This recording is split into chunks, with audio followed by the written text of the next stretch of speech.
vous parlez d'un manuel que vous avez découvert et qui raconte comment on forme notamment des espions du KGB, comment on en devient un. D'abord, le KGB, c'est quelque chose d'assez intime pour vous. Vous en parliez déjà dans un livre précédent, Les services compétents. Expliquez-nous ce lien particulier que vous avez avec le KGB. Oui, c'est un peu particulier. C'est le 8 septembre 1965, quand le KGB a arrêté mon père et donc l'a amené au quartier général du KGB à la Loubianka. Les agents du KGB viennent faire une perquisition chez ma mère et chez moi, et j'ai 9 mois. Et ma mère, pour essayer de noyer un peu le poisson et qui ne remarque pas certaines choses présentes chez nous, me prend et me met dans les bras d'un lieutenant du KGB qui sera obligé de se farcir ce môme de 9 mois. Bon, ce manuel d'instruction date de 1969. C'est celui dans lequel vous parlez dans le livre. C'est juste après le printemps de Prague de 1968. En quoi le contexte est-il important pour la compréhension de ce document?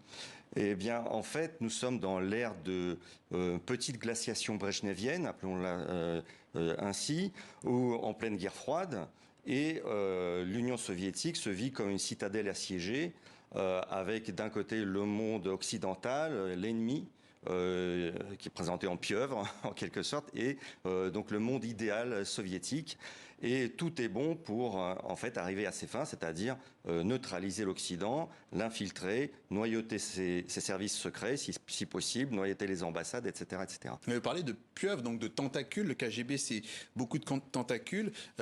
Qu'est-ce que ça dit de sa manière de fonctionner, et notamment de manipuler les masses? Alors, dans ce manuel, alors c'est quand même 130 pages, hein, donc c'est très fouillé. Hein, donc, il y a 130 pages de théorie et d'exemples pratiques. Une des choses qui m'ont vraiment frappé, c'est la méticulosité avec laquelle le KGB construit ses recrutements. C'est-à-dire que il n'est pas question d'aborder des gens comme ça à la volée. Non, on les repère d'abord. Qui sont les cibles? Voilà. Alors les cibles, toute personnalité est une cible. Ça peut être un ingénieur qui travaille évidemment dans une usine, un petit peu intéressante. Ça peut être un ambassadeur, ça peut être la secrétaire d'une ambassade, ça peut être un syndicat. Infiltrer les syndicats, c'est très intéressant aussi. Donc, les cibles sont multiples. Il y a pléthore de cibles. Voilà, et il faut encore les repérer, les approcher. Donc les repérer, on les repère. Une fois qu'elles sont repérées, on fait un dossier, on prend le temps d'enquêter, de savoir que font leurs familles, que fait leur famille, quels sont leurs besoins en argent, peut-être qu'ils ont besoin d'un petit coup de pouce. Voilà, et puis on transmet ce dossier au centre qui, lui, va faire le feu vert ou pas pour avancer dans le recrutement. C'est toujours dans ce sens, le KGB qui va cibler, il n'y a pas de personne qui, par exemple, serait intéressée elle-même et qui pourrait... Si, il y a bien sûr des cas où une personne voudrait vendre des secrets. Mais alors, du coup, on la surveille encore plus. C'est-à-dire que... Elle est moins fiable. Bah oui, la hantise des officiers du renseignement soviétique, c'est d'être infiltré par le contre-espionnage occidental. Et donc, si vous venez leur proposer des documents à vendre, par exemple, eh bien, ils vont mettre encore plus de temps, ils vont enquêter de manière encore plus subtile sur vous. D'un mot, quels sont les tests que subissent, par exemple, les candidats, ou en tout cas les personnes qui sont ciblées?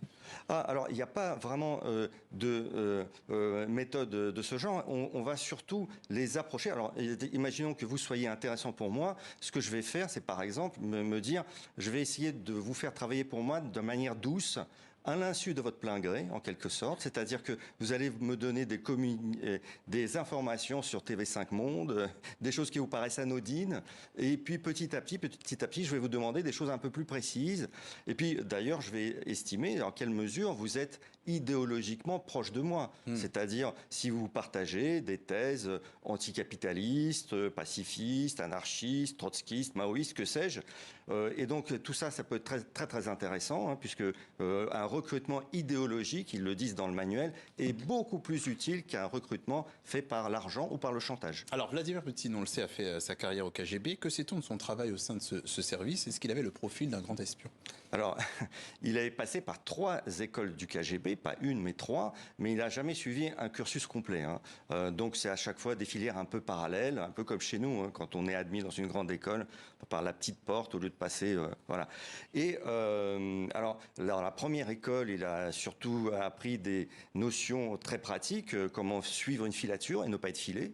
Ensuite, il est passé par l'école du renseignement extérieur, l'école numéro 101, près de Moscou. Et puis ensuite, il a fait ce qu'on appelle, ce qui pourrait être chez nous comme l'ENA du KGB, qui est la Vyshka, l'école supérieure du KGB, où il est resté 6 mois. Alors, tout ce parcours n'en fait pas un brillant élève pour autant. Il est le plus vieux de sa promotion, déjà, d'une part. Et puis ensuite, à la sortie, à quoi en voit-on qui n'est que médiocre, c'est qu'on l'a, son affectation, c'est Dresde, donc en République démocratique d'Allemagne, donc déjà sous la coupe et de l'URSS. Donc c'est un indicateur, effectivement. Ah oui, parce que les meilleurs ne sont pas du tout envoyés là. Les meilleurs, on les envoie en Occident, à New York, en France. Alors, pour en savoir plus, Marion, on vous invite à lire ce livre, L'entretien d'embauche au KGB, publié en France aux éditions Bayard Récit. Merci Igor Grane d'être passé par le journal de TV5 Monde.